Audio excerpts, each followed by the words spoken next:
percaya pada Yesus Kristus, Anak yang telah Tuhan kita, yang dikandung dari Roh Kudus, lahir dari Maria, yang menderita di bawah pemerintahan Pontius Pilatus, disalibkan, mati dan dikuburkan, turun dengan kerajaan Tuhan, pada hari yang ketiga, membangkit dari antara orang mati, naik ke surga, duduk di sebelah kanan Allah Bapa yang Maha Kuasa, yang akan datang ke sana untuk menghakimi orang yang hidup dan yang mati.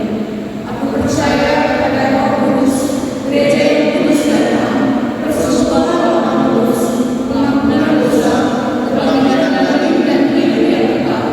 Amin.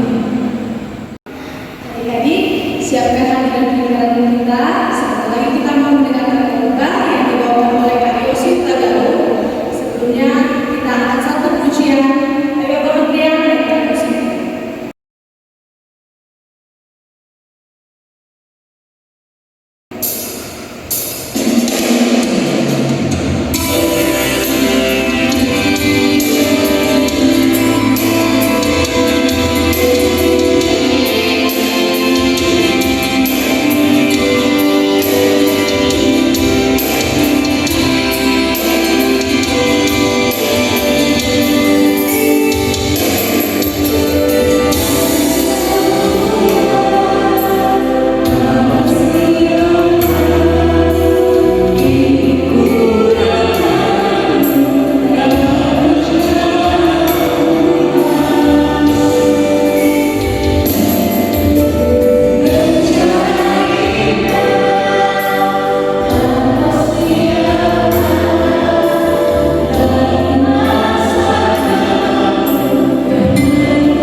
Halo adik-adik, shalom. Ketemu lagi bersama kakak sekolah minggunya. Nah, sekarang kita akan mendengarkan firman Tuhan. Sebelum mendengar firman Tuhan, adik-adik di rumah lipat tangannya, tutup matanya, kita bersatu di dalam doa. Bapak yang baik, terima kasih buat semua anugerah Tuhan. Kiranya hari ini Tuhan berkati kami, berkati hati dan pikiran adik-adik sekolah minggu kami, agar mereka dapat mengerti apa yang dimaksud dengan firman-Mu. Kiranya Tuhan hapuskan segala dosa-dosa kami, agar kami layak menerima berkat-Mu yang lebih lagi. Terima dan sempurnakanlah doa kami ini Tuhan, hanya di dalam nama-Mu kami berdoa dan bersyukur. Amin. Nah adik-adik, sekarang mari kita ambil Alkitab kita buka dari Yohanes 21 ayat 1 sampai 14. Kakak ulangi sekali lagi, Yohanes 21 ayat 1 sampai 14.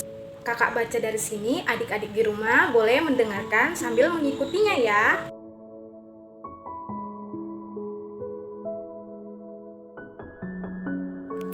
Kemudian Yesus menampakkan diri lagi kepada murid-muridnya di pantai Danau Tiberias, dan ia menampakkan diri sebagai berikut. Di pantai itu berkumpul Simon Petrus, Thomas yang disebut Didimus, Nathanael dari Kana yang di Galilea, anak-anak Zebedeus, dan 2 orang muridnya yang lain. Kata Simon Petrus kepada mereka, "Aku pergi menangkap ikan." Kata mereka kepadanya, "Kami pergi juga dengan engkau." Mereka berangkat lalu naik ke perahu. Tetapi malam itu mereka tidak menangkap apa-apa. Ketika hari mulai siang, Yesus berdiri di pantai. Akan tetapi, murid-murid itu tidak tahu bahwa itu adalah Yesus. Kata Yesus kepada mereka, "Hai anak-anak, adakah kamu mempunyai lauk pauk?" Jawab mereka, "Tidak ada." Maka kata Yesus kepada mereka, "Tebarkanlah jalamu di sebelah kanan perahu, maka akan kamu peroleh."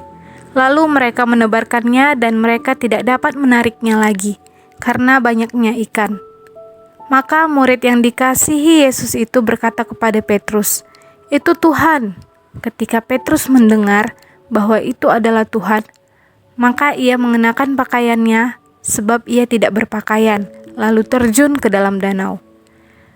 Murid-murid yang lain datang dengan perahu karena mereka tidak jauh dari darat, hanya kira-kira 200 hasta saja, dan mereka menghela jala yang penuh dengan ikan itu. Ketika mereka tiba di darat, mereka melihat api arang dan di atasnya ikan dan roti. Kata Yesus kepada mereka, "Bawalah beberapa ikan yang baru kamu tangkap itu." Simon Petrus naik ke perahu lalu menghela jala itu ke darat. Penuh ikan-ikan besar, 153 ekor banyaknya, dan sesungguh pun sebanyak itu, jala itu tidak koyak. Kata Yesus kepada mereka, "Marilah dan sarapanlah." Tidak ada di antara murid-murid itu yang berani bertanya kepadanya, "Siapakah engkau?" Sebab mereka tahu bahwa ia adalah Tuhan. Yesus maju ke depan, mengambil roti dan memberikannya kepada mereka, demikian juga ikan itu. Itulah ketiga kalinya Yesus menampakkan diri kepada murid-muridnya sesudah ia bangkit dari antara orang mati. Demikian pembacaan firman Tuhan. Tadi firman Tuhan di dalam Yohanes 21 ayat 1-14 berkata bahwa beberapa murid Tuhan Yesus datang ke pantai Danau Tiberias untuk menjala ikan. Nah, ketika mereka sampai di sana, dari pagi sampai siang mereka tidak mendapatkan satu pun ikan. Tiba-tiba datang seseorang dan berkata dan menyuruh mereka untuk menebarkan jalanya. Ketika jalanya sudah mereka tebar, lalu orang tadi itu menyuruh mereka untuk mengangkatnya kembali. Dan ternyata mereka mendapatkan banyak sekali ikan. Jumlahnya 153 ekor. Lalu salah satu murid yang dikasihi Yesus berkata kepada Simon Petrus, "Simon, itu adalah Tuhan," katanya. Lalu Simon Petrus segera mengambil pakaiannya dan memakai bajunya. Ternyata benar, Yesus datang menampakkan diri ketiga kalinya di pantai Danau Tiberias bersama murid-muridnya. Nah, adik-adik, dari cerita Alkitab ini apa sih yang pelajaran yang bisa kita ambil? Nah, di sini dikatakan bahwa tadi murid-muridnya sedang menjala ikan, akan tetapi mereka tidak mendapatkan ikan pada awalnya. Ketika mereka hampir berputus asa, Tuhan Yesus tiba-tiba datang menolong mereka.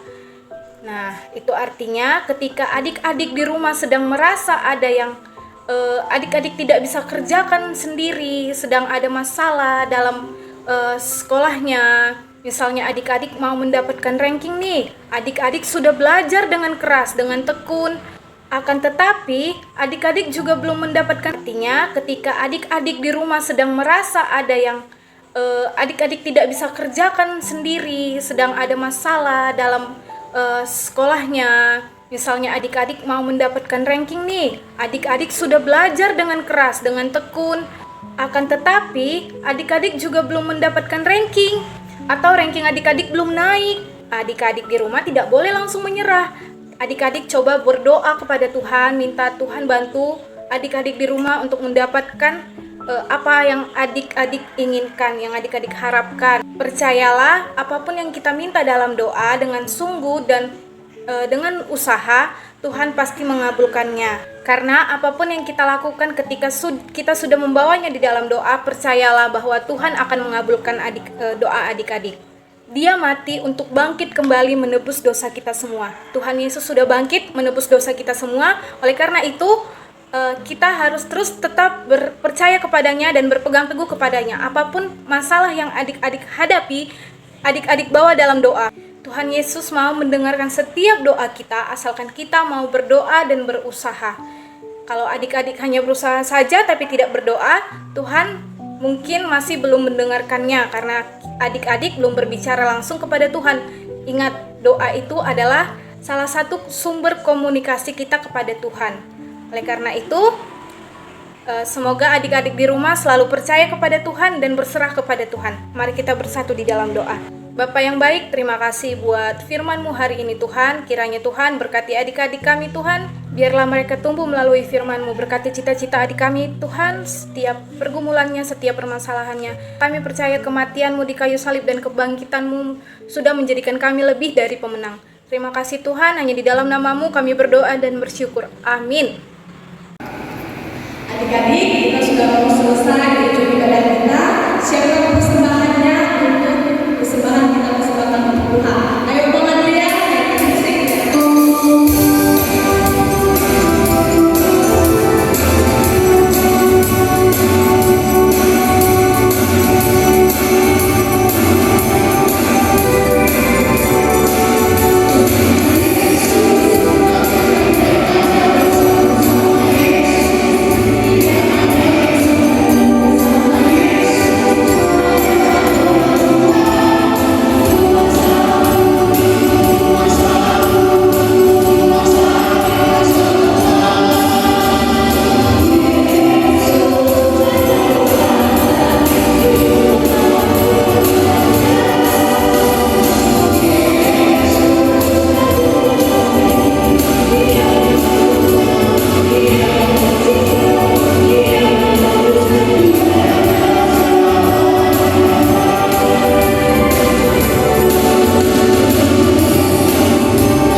Tuhan yang akan mengantarkan kita mengumpulkan persembahan kita dari Mazmur 50 ayat ke-14.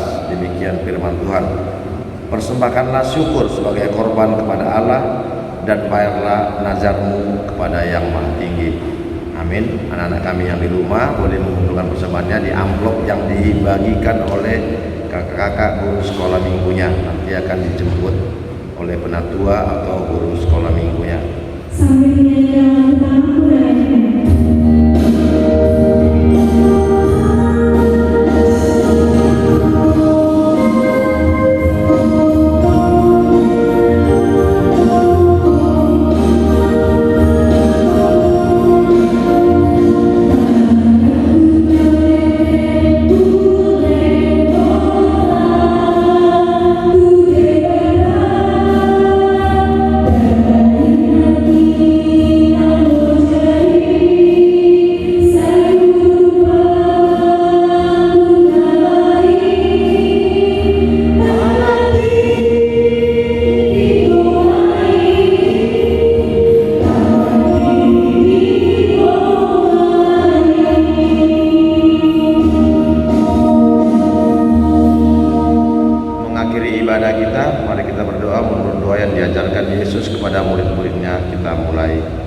Bapa kami yang di surga, dikuduskanlah namamu, datanglah kerajaanmu, jadilah kehendak-Mu di bumi seperti di surga.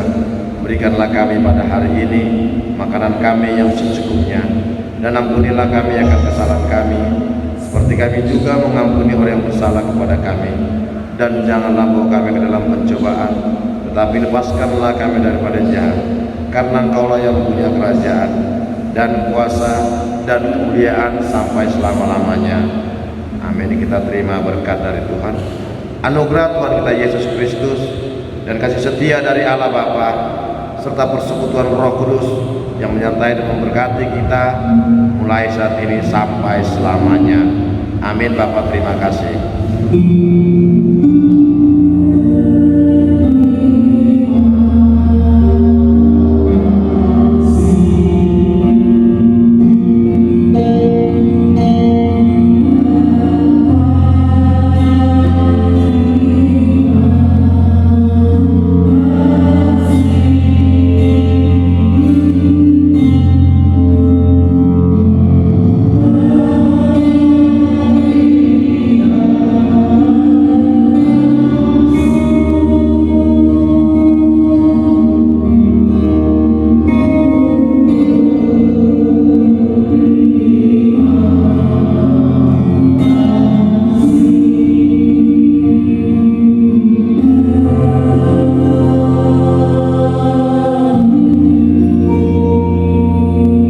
Shalom, selamat hari Minggu dan salam sehat buat kita semua. Amin.